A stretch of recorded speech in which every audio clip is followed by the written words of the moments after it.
บ่ฝืนหัวใจให้ทน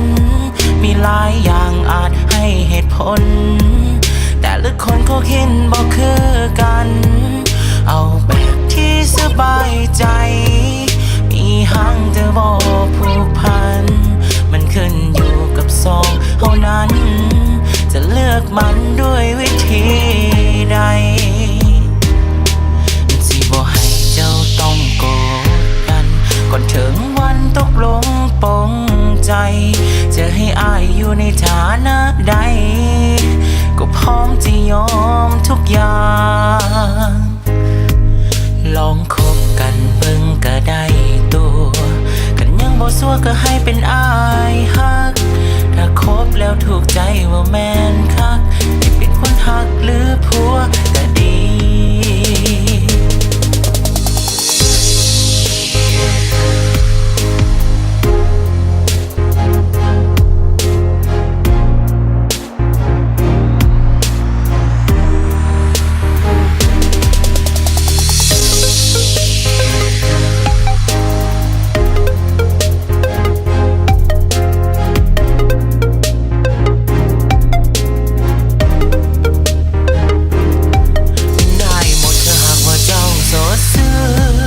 สิบ่ฝืนหัวใจ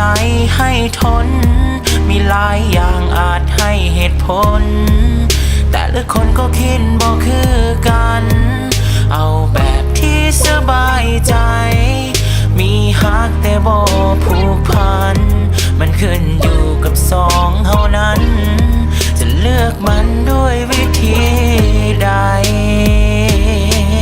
สิบ่ให้เจ้าต้องกดดันก่อนถึงวันตกลงปลง